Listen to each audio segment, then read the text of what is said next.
오늘 우리에게 주시는 하나님의 말씀, 요한복음 11장 35절부터 44절까지의 말씀입니다. 자, 우리가 지난 시간에도 한번 헬라어 공부를 했었는데요.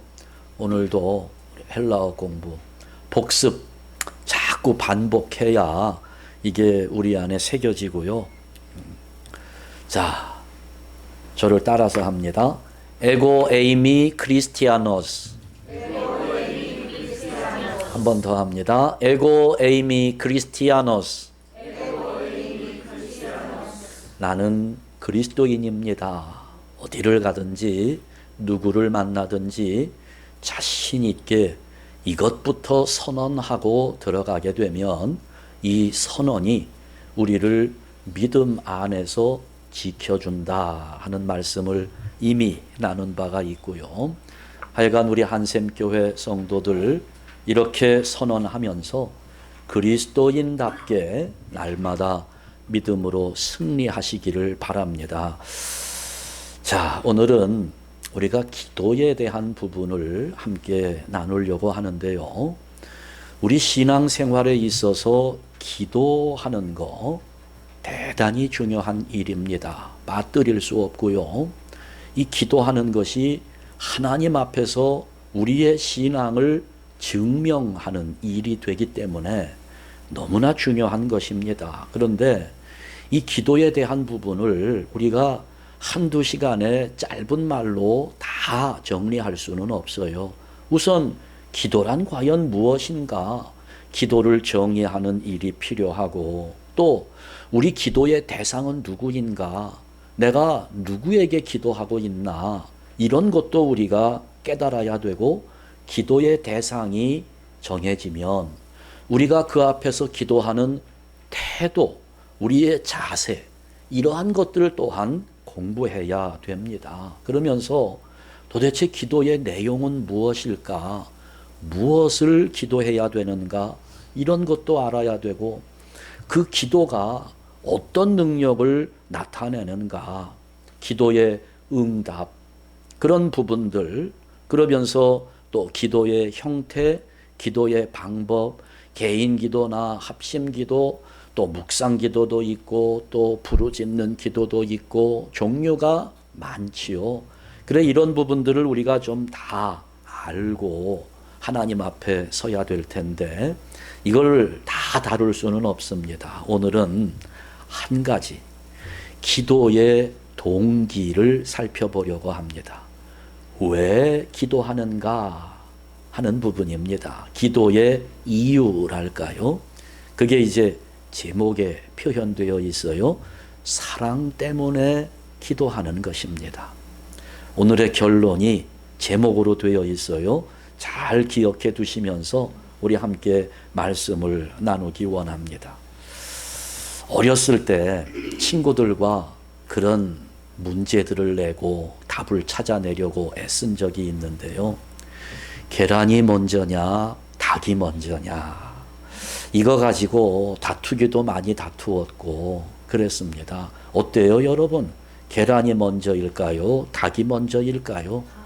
예, 우리는 알지요. 하나님이 계란을 먼저 만들지는 않으셨을 거예요. 닭을 먼저 만드셨겠지요. 근데 참 이 부분이 좀 모호합니다. 그러면서 또 한 가지, 살기 위해서 먹느냐, 먹기 위해서 사느냐 하는 질문, 이게 이제 화제가 될 때가 있지요. 뭐 농담 삼아서 우리가 이런 말들을 많이 합니다만은 생각해 보면 이런 질문은요, 굉장히 중요한 질문입니다. 왜냐하면 사는 이유를 묻는 것이기 때문입니다. 어때요, 여러분? 제가 한번 여쭤볼까요? 여러분은 살기 위해서 먹습니까? 먹기 위해서 살고 있습니까? 네. 대부분 다 그렇게 대답하죠. 살기 위해서 먹는다. 그래야 이게 좀 폼도 나고 사람 같지요. 먹기 위해서 산다 그러면 아니 우리가 무슨 돼지도 아니고, 네. 그게 훨씬 폼나는 대답이죠. 살기 위해서 먹는다. 그런데 우리가 실제로 살아가는 모습은 먹기 위해서 사는 쪽에 훨씬 더 가까운 것 같습니다. 그러니까 우리가 인생을 살아가면서 무엇 때문에 사는가? 나는 도대체 왜 이 일을 하는가에 대한 분명한 목적과 이유를 가지는 것은 대단히 중요한 일입니다. 달라져요. 목적이 있느냐 없느냐에 따라서 결과가 달라집니다.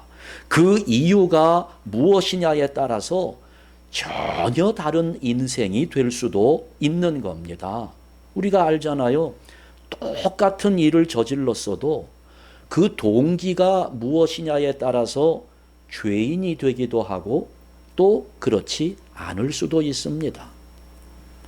똑같이 사람을 죽여도 강도짓을 하다가 사람을 죽이면 살인자가 됩니다. 그런데 강도가 칼을 들고 나를 협박해요. 그러니 나를 협박하는 그 강도와 결투를 하려고 야구 방망이를 들고 나도 휘두르는 거예요. 그가 먼저 칼을 나한테 들이대니까 그래 어떻게 휘두르다가 그 휘두른 방망이에 그 강도가 머리를 맞고 쓰러져 죽었다면, 그러면 우리는 그때 사용하는 말이 있지요. 전문 용어 정당방위. 그러니까 결과적으로 보면 사람을 죽인 것은 똑같습니다. 그러나 동기가 달라요. 그래서 이런 사람은 무죄 판결을 받기가 쉽습니다. 완전히 달라지지요. 이유가 무엇이냐, 동기가 어디에 있느냐 하는 것은 이렇게 중요한 부분인데요. 우리 신앙생활도 똑같습니다. 이유가 분명해야 되고요. 또 그 이유는 하나님의 뜻에 합당한 것이어야 합니다.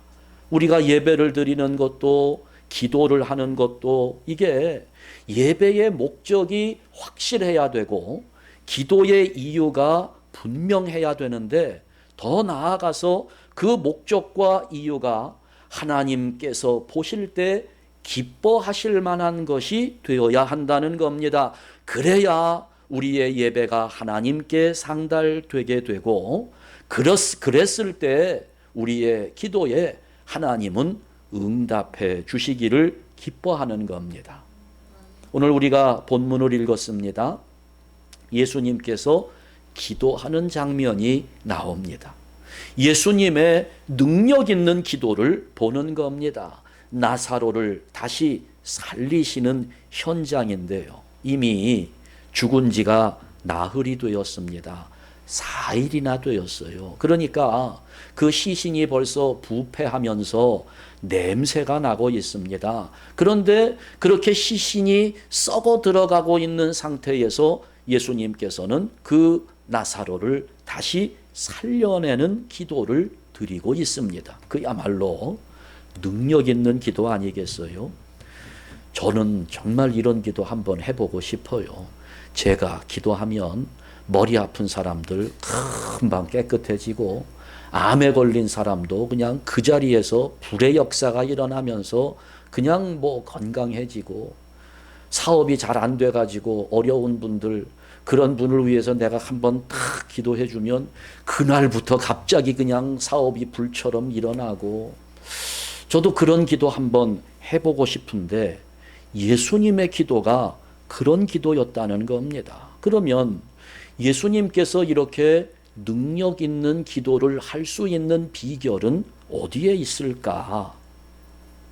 예수님의 기도에는 분명한 이유가 있었습니다. 그리고 그 기도의 이유가 하나님의 뜻에 아주 딱 일치하는 것이었기 때문에 예수님은 기도할 때마다 역사가 일어나고 기적 사건이 만들어졌던 겁니다. 오늘처럼 죽은 사람까지도 살려내는 역사가 예수님의 기도를 통하여 나타나게 되었던 겁니다.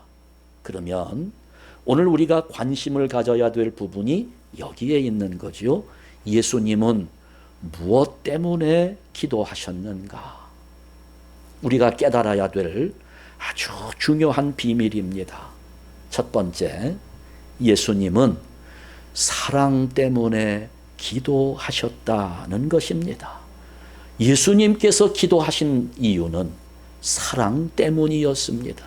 그 기도의 동기가 사랑에 있었다는 것입니다. 35절 말씀부터 읽었는데요. 35절 보니까 예수께서 눈물을 흘리시더라. 예수님은 왜 눈물을 흘리셨을까요? 지금 예수님은 그렇거든요. 요단강 건너편에서 많은 사람들이 모였는데 말씀을 증거하고 깨닫게 하고 그러면서 사람들이 하나님께로 돌아오도록 믿음을 가지도록 이렇게 하고 계시는데 예루살렘 근처에 있는 베다니라고 하는 곳에서 사람들이 찾아왔습니다. 마르다와 마리아가 보낸 전령들인데요. 나사로가 병에 걸렸으니 예수님 좀 빨리 오셔서 고쳐달라는 소식을 전하는 사람들이었습니다. 예수님도 나사로를 아주 친근하게 가깝게 지냈습니다. 그 친했던 나사로가 병들어 죽게 되었다는 소식을 예수님이 들으신 겁니다. 예수님께서 그 소식을 듣고 이렇게 말씀합니다. 오늘 본문 44절 말씀인데요. 이 병은 죽을 병이 아니라 하나님의 영광을 위함이요 하나님의 아들이 이로 말미암아 영광을 받게 하려 함이라 말씀을 하시면서 예수님은 금방 가시지 않습니다. 이어지는 6절 말씀에 보니까 나사로가 병들었다 함을 들으시고 그 계시던 곳에 어떻게 했다고요? 어떻게 해야 돼요? 우리 생각에는.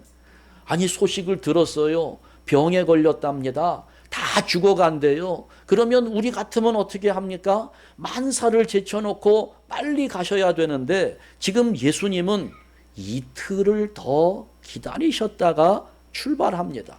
마치 죽기를 기다리고 계시는 것 같아요. 금방 죽을 것 같은 사람을 이틀 동안이나 더 기다리게 했으니 나사로가 살아있을 리가 만무합니다. 그래 예수님께서 베다니에 도착을 하셨는데 해서 보니 이미 죽은 지가 며칠이 되었어요? 나흘이 되어 있었다는 겁니다. 4일째가 된 겁니다. 예수님을 만나고 마르다가 통곡을 하면서 하소연을 하는데요. 21절에서 마르다가 예수님께 그렇게 말합니다. 주께서 여기 계셨더라면 내 오라버니가 죽지 아니하였겠나이다. 선생님, 아니 조금만 더 일찍 오시지. 자, 그러면서 이제 마르다가 예수님과 몇 마디 나눈 후에 동생인 마리아를 불렀습니다. 그리고 야, 선생님이 너를 부르신다. 그랬더니 마리아가 급히 나가서 예수님을 대하는데 똑같은 말을 합니다. 주께서 여기 계셨더라면 내 오라버니가 죽지 아니하였겠나이다. 마르다가 한 말과 마리아가 한 말이 똑같아요. 입을 맞춰 놓았던 것 같아요. 우리 예수님 오면 이렇게 이야기하자. 마치 좀 원망하는 마음이 담겨 있는 말이지요. 왜 이제 오셨습니까? 예수님 조금 일찍 오셨으면 돌아가신 우리 오라버니가 안 죽었을 텐데 왜 이렇게 늦게 오셨느냐고 원망하는 것처럼 들려요. 그러면서 슬피 울고 그 마리아를 뒤따라온 동네 사람들도 같이 웁니다. 그랬더니 온통 길바닥이 울음바다가 되어버리고 말았습니다. 그 사람들이 다 모여서 우는 것을 보신 예수님도 함께 눈물을 흘리셨다는 겁니다. 예수께서 눈물을 흘리시더라. 예수님은 왜 우셨을까요? 오빠를 잃어버린 두 자매가 우는 것은 당연합니다. 그 동네 사람들이 이제는 우리가 나사로를 이 땅에서 볼 수 없다고 생각하기 때문에 우는 것은 당연한 거예요. 그런데 예수님은요, 나사로가 다시 살아날 것을 알고 계셨습니다. 4절 말씀에서 영광을 위함이다. 하나님의 영광을 드러내기 위함이다. 이 병은 죽을 병이 아니라고 말씀을 하시잖아요. 나사로가 다시 살아날 것을 예수님은 알고 계셨습니다. 만약에 여러분 우리 교회에 초상이 났어요. 어떤 분이 돌아가셨습니다.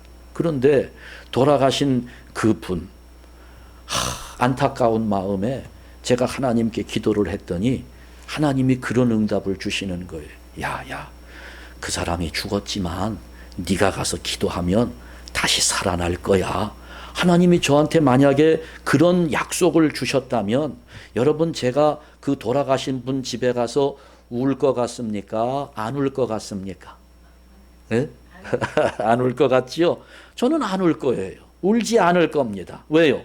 아니, 다시 살아날 텐데 왜 울겠어요? 오히려 이거는 울기는커녕, 아니, 내가 가서 기도하면 죽은 사람이 살아난다고 하니까 여러분, 그거 얼마나 기쁨이 있습니까? 드디어 때가 왔다.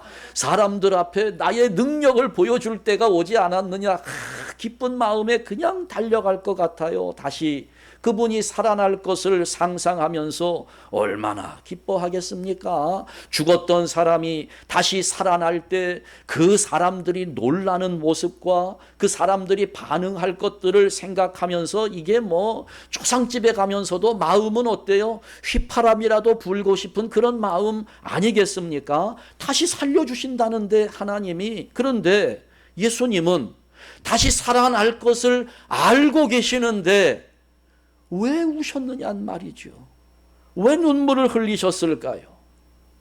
성경 말씀은 그 이유를 사랑이었다고 설명해 주고 있는 겁니다. 예수님께서 눈물을 흘리시는 것을 보면서 사람들, 주변에 모여 있는 사람들이 예수님의 사랑을 증명해 줍니다. 36절 말씀에서 사람들이 이렇게 이야기해요. 보라, 그를 얼마나 사랑하셨는가.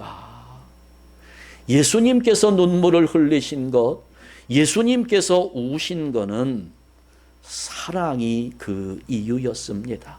물론 이 나사로가 다시 살아날 것을 알고 계셨지만 그 죽음이 갈라놓는 이별의 슬픔으로 애통하는 사람들의 슬픔을 고스란히 품으셨던 겁니다.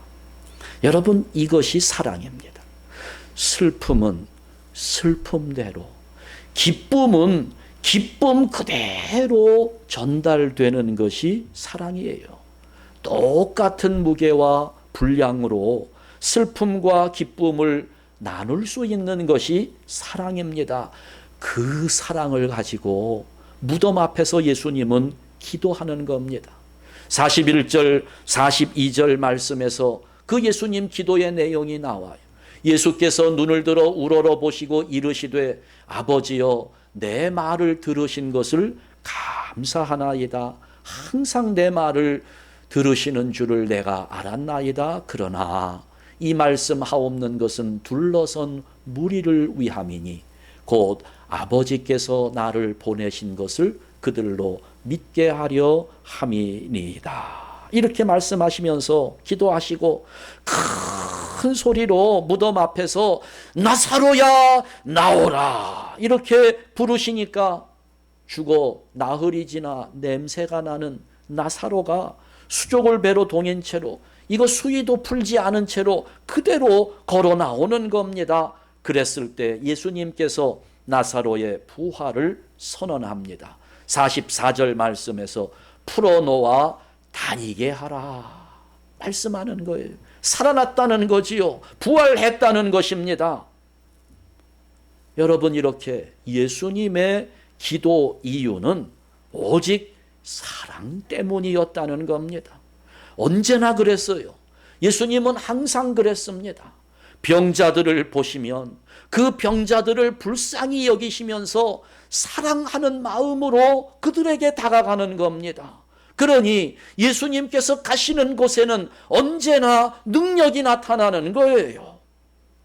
여러분, 우리가 예수님은 맹인도 눈을 뜨게 해주셨고 안진뱅이도 일어나게 하셨고 문둥병자도 깨끗하게 해주셨다고 하면서 우리는 그 예수님의 능력을 참 놀라운 마음으로 받아들이는데요. 여러분, 그거는 현상에 불과합니다. 본질은 따로 있는 거예요. 예수님은 내가 이렇게 기적을 베푸는 자다라고 하는 것을 보여주기 위함이 아니라 그들을 사랑하신다는 것을 보여주는 겁니다.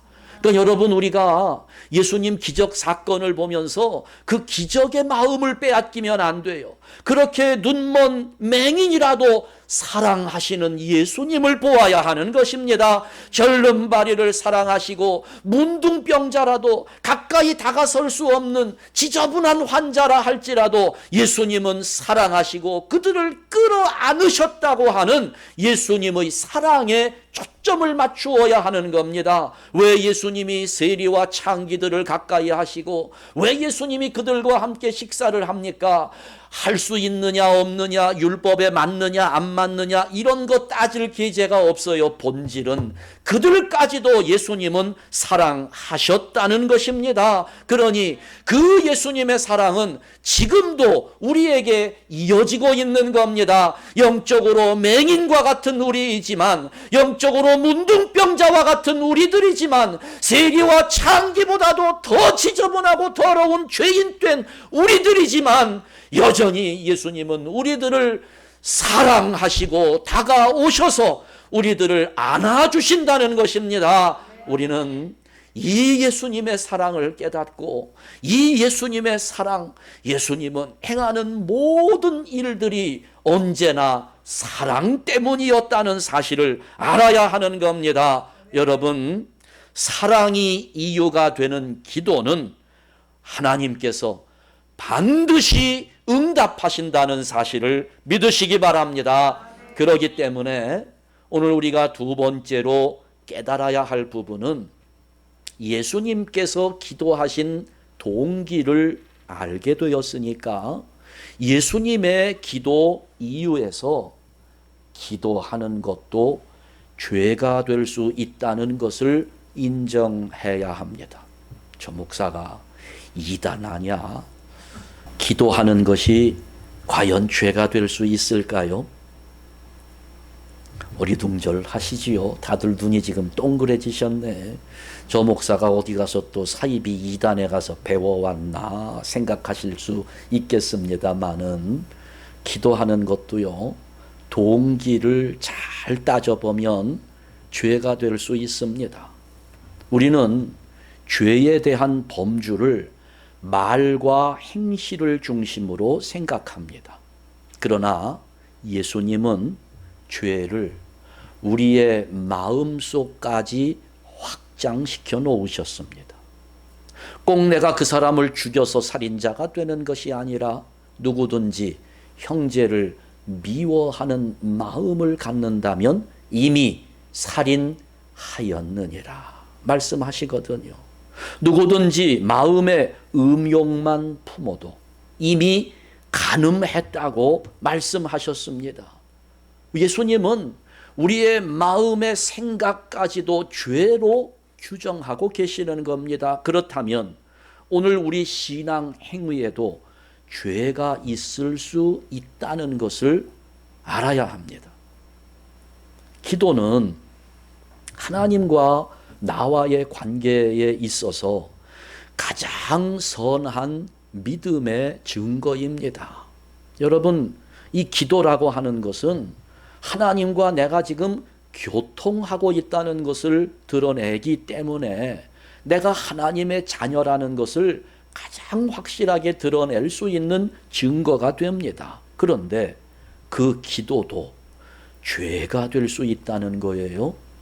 야고보서 1장 14절에서 15절 말씀에 보면 오직 각 사람이 시험을 받는 것은 자기 욕심에 끌려 미혹됨이니 욕심이 잉태한 즉 죄를 낳고 죄가 장성한 즉 사망을 낳느니라. 우리가 믿음 생활을 해나갈 때 특별히 조심해야 될 부분이 바로 이 부분입니다. 욕심입니다. 욕심을 꼽고 있어요.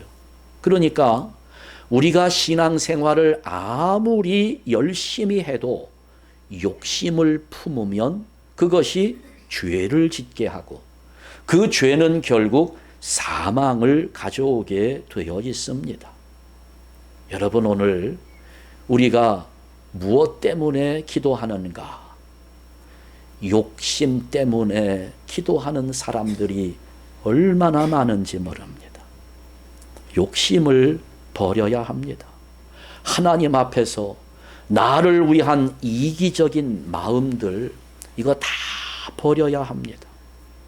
아무리 열심히 교회를 다니고 성경을 읽고 기도하는 사람이라도 그런 신앙인들이 권력의 맛을 알고 돈 맛을 알게 되면 아주 부끄러운 모습으로 타락해 버립니다. 그런데 여러분, 우리 욕심으로 맛볼 수 있는 것이 어디 권력만 있겠어요? 돈만 있겠습니까? 우리의 입맛을 다시게 하는 화려한 것들이 이 세상에는 얼마나 많은지 모릅니다. 그러다 보니 이렇게 욕심에 끌려가다 보니까 우리 기도의 내용도 참 치사해질 때가 많아요. 치사한 기도. 어떤 기도일까요? 하나님, 이번에 우리 아이가 시험 보는데 우리 아이 1등하게 해주세요. 다른 아이는 1등 하면 안 된다는 기도잖아요. 우리 아이만 1등하게 해달라는 그런 기도 아니겠습니까? 하나님, 여기 지금 LA 한인타운에 많은 교회가 있는데 지금 팬데믹을 지나면서 문 닫는 교회가 많아집니다. 그런데 우리 교회만은 부흥할 수 있게 하여 주옵소서. 아주 치사한 그런 기도 제목들이 얼마나 많은지 몰라요. 여러분, 누구를 위해서, 무엇을 위해서 우리 아이만 1등을 해야 될까요? 왜 우리 교회만 부흥해야 됩니까? 그게 정말 하나님의 영광을 위한 일일까요? 혹 우리가 하나님의 영광이라고 하는 말을 사용하면서 그 하나님의 영광이라는 말 뒤에다가 내 욕심을 살짝 숨겨놓고 그 자기의 욕심을 정당화하기 위해서 하나님의 영광이라는 말을 쓰는 거 아닙니까? 욕심이 잉태하면 죄가 되듯이 욕심으로 하게 되면 그것이 기도라 할지라도 죄가 될 수 있다는 것입니다. 욕심이 동기가 되면 안 돼요. 욕심의 이유에서 하면 기도도 죄가 될 수 있다는 겁니다. 그러잖아요, 여러분. 올림픽을 하거나 월드컵을 하면 그냥 그거면서 우리 대한민국이 이번에 꼭 우승하게 해주세요. 금메달 따게 해달라고 이렇게 기도하는 분들 많아요. 지난번 월드컵 때도 교회 와야 되는데 교회는 안 오고 그냥 TV 앞에서 우리나라가 이기게 해달라고 그렇게 기도하신 분들 꽤 많으실 텐데요. 그런데 여러분, 우리나라가 월드컵에서 우승하면 하나님은 얼만큼 영광을 받으실까요? 참 딱하거든요. 현실적으로는 참 어려운 일이지만 정말 한국과 브라질이 결승전에서 맞붙게 되었습니다. 자, 그러면 우리가 열심히 기도해서 하나님 우리나라가 꼭 우승하게 해주세요, 이기게 해주세요 기도할 때 브라질 사람들은 뭐 하고 있을까요? 브라질에도 예수 믿는 분들 많습니다. 예수 믿는 사람 숫자로 생각하면요, 우리나라 사람들 믿는 사람보다 브라질 사람 믿는 사람이 훨씬 더 많거든요. 인구가 훨씬 더 많아요. 그러면 어떻게 될까요? 우선 우리는 수적으로 밀려요. 힘이 듭니다. 브라질 사람들도 기도합니다. 한국 사람들도 기도합니다. 우리 하나님 참 난처하실 것 같아요. 어느 나라가 우승해야 하나님 영광을 받으십니까? 이런 하찮은 기도에 목을 메고 또 그것이 이루어지지 않았다고 실망하고 이러한 분들 많거든요.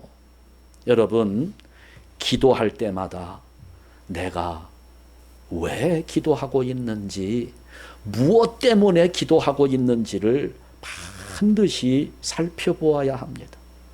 욕심이 자리 잡고 있지 않는가? 나의 이기심으로 기도하고 있는 것은 아닌가? 사실 그래요. 기도는 본래 구하는 것이기 때문에 하나님 앞에 우리가 끝없이 요구사항을 내어놓을 수 있습니다. 자연스러운 현상이라고 봐요. 나에게 필요한 것이 부족하니까, 내 힘으로는 채울 수 없으니까 전능하신 하나님 앞에 나의 필요를 아뢰고 하나님께 요구하는 것은 자연스러운 모습입니다. 그러나 그럴지라도 기도가 자기 욕심을 이루는 도구로 전락돼서는 안 되는 것입니다. 내 기도에 욕심이 자리 잡고 있다면 하나님 앞에 죄가 될 수 있다는 사실을 알아야 합니다. 그렇기 때문에 세 번째로 우리는 기도할 때에 예수님처럼 사랑 때문에 기도하는 성도가 되어야 하는 것입니다. 사랑 때문에 기도해야 돼요. 제가 교육전도사 시절인데요. 그때 정말 저는 아주 영적으로 얼마나 뜨거웠는지 모릅니다. 내가 이제 전도사, 앞으로 목사가 돼서 하나님 앞에 정말 헌신적으로 충성하리라. 아주 교육전도사 시절에는 순수한 열정을 가지고 충성했어요. 근데 그때 제가 아동부를 지도했습니다. 그래서 제가 심우했던 그 교회 어린 아이들을 이렇게 가르치는데 10살짜리 여자아이가 하나 있었어요. 4학년 학생이었는데 몸이 참 약해요.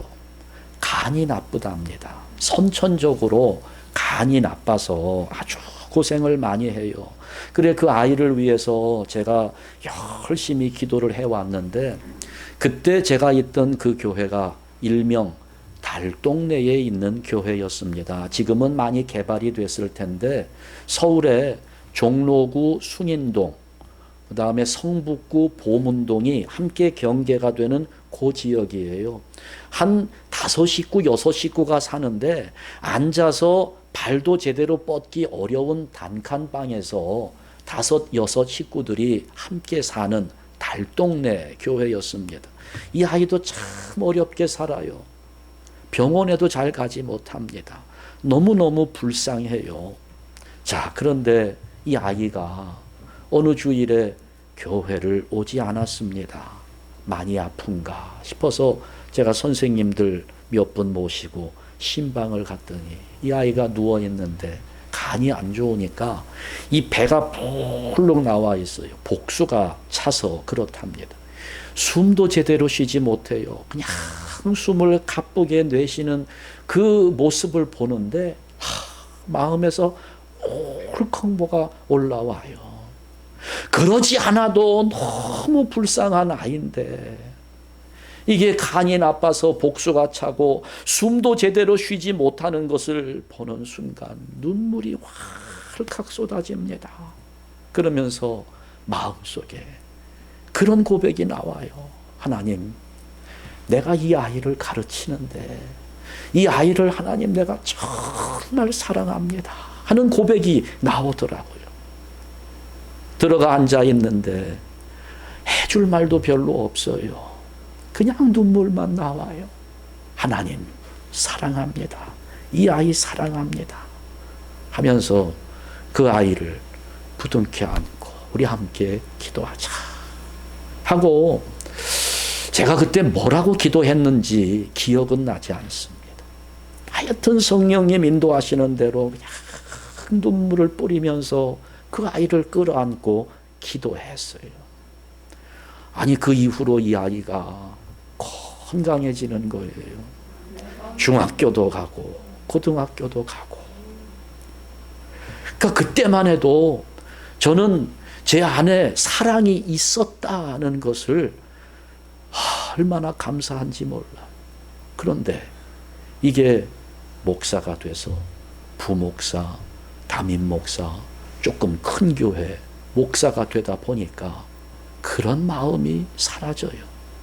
그때는 그렇게 기도할 때 그 아팠던 아이가 낫는 역사도 있었는데, 조금 큰 교회에서 목회를 하다 보니 머리 아픈 사람이 와도 기도해주면 나아야 되는데 낫지를 않아요.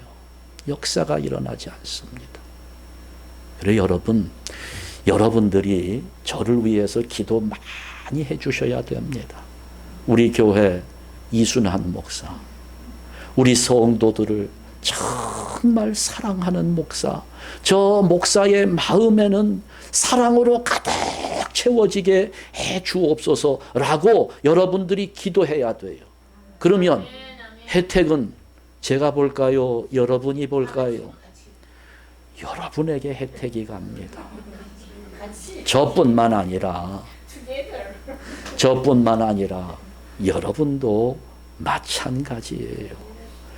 사랑이 동기가 될 때 기도의 응답이 주어지는 겁니다. 사랑이 이유가 될 때 기도는 능력을 나타내는 것입니다. 여기 지금 주님께서는 나사로를 향하여 부활시키는 기적을 보게 하시는 것이 아니라 부활까지도 가능하게 하는 주님의 사랑을 보게 하시는 겁니다. 여러분, 어머니의 기도가 얼마나 능력이 있는지 몰라요. 제가 어머니 살아계시는 동안에는 목회하는 것이 참 재미있었습니다. 아주 흥미진진했어요. 기대하는 것도 많고 이루어지는 것도 많고. 어머니가 돌아가셨는데 힘이 들어요. 잘 안 되는 일들이 더 많아요. 어머니의 기도를 저는 정말 그리워했습니다. 그런데 여러분, 그 어머니의 기도가 세상에서 가장 강력한 기도라는 거 알고 계시잖아요. 왜 어머니의 기도는 강력할까요? 왜 어머니가 자식을 위하여 기도하는 것은 왜 힘을 나타낼 수 있을까요? 어머니야말로 자기 자식을 진심으로 사랑하면서 기도하기 때문에 그런 것입니다. 사랑 때문에 기도하니까 힘이 생기는 거지요. 능력이 나타나는 것입니다. 오늘 우리는 사랑 때문에 기도하는 성도가 되어야 합니다. 기도뿐만 아니에요. 모든 일이 그렇습니다. 내가 직업을 갖는 것도 사랑 때문에 직업을 가져야 되는 것이지, 돈 때문에 내가 그 일을 한다? 하나님께서 원치 않습니다. 사랑 때문에 일해야 되고 사랑 때문에 성공해야 되는 것이고, 돈 버는 것조차도 사랑 때문에 해야 되는 것입니다. 매일매일 하루를 살아가면서 저는 그래요. 저도 그렇고 여러분도 그렇고 어떤 일을 하건 어떤 신앙의 행위를 하건 사랑 때문에 그 일을 하며 하루를 지내는 성도들 되시기를 주님의 이름으로 축원합니다. 그럴 때 하나님은 나로 하여금 큰 일을 이루게 하실 뿐만 아니라 그 하나님께서 영광을 받으시게 되는 겁니다. 사랑이 이유가 되는 기도, 사랑이 그 동기가 되는 기도는 능력이 있는 거예요. 이웃 사랑이 이유가 되든지 하나님 사랑이 이유가 되든지, 여러분, 기도하는 것은 오직 사랑 때문이어야 하는 겁니다. 예수님의 기도가 그랬기 때문에 오늘 우리의 기도 또한 그래야 하는 것입니다. 어떤 분은 세상 노래를 부르면서 미련 때문에 어쩌고 저쩌고 하기도 하고, 근데 여러분, 우리는 미련 때문이 아니라, 욕심 때문이 아니라 사랑하기 때문에 기도하는 성도로서 기도할 때마다 응답을 받고 성령의 능력을 체험하는 성도들 되시기를 주님의 이름으로 축원합니다. 기도하겠습니다.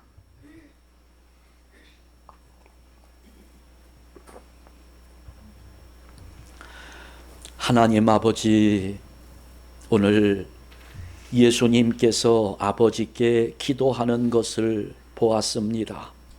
아버지여, 우리는 참 얼마나 이기적인지, 그저 내 욕심이 채워지지 않기에 나의 채워지지 않는 욕심 때문에 하나님께 기도하며 신앙생활을 해왔음을 고백합니다.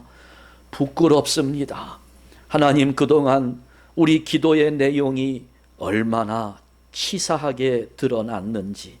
아버지여, 그러나 이제부터는 우리가 사랑 때문에 행하는 자들이 되기 원합니다. 예배할 때에도 하나님을 사랑하기 때문에 예배하는 자 되게 하여 주시고, 헌신하며 봉사할 때에도 주의 몸된 교회를 사랑하기 때문에 충성하는 자 되게 하여 주시옵소서. 기도하는 것 또한 우리 형제를 사랑하기 때문에 기도하게 하여 주시고, 세상에 있는 영혼들을 사랑하기 때문에 전도하며 그리스도의 생명을 전하는 성도들 되게 하여 주시옵소서. 오늘 우리에게 모든 일의 동기는 사랑 때문이어야 함을 깨닫게 하여 주셨으니, 아버지여, 사랑 때문에 살게 하여 주시고, 사랑 때문에 일하게 하여 주시고, 사랑 때문에 우리 형제들을 바라보며 기도하게 하여 주시옵소서. 예수 그리스도의 이름으로 기도하옵나이다. 아멘.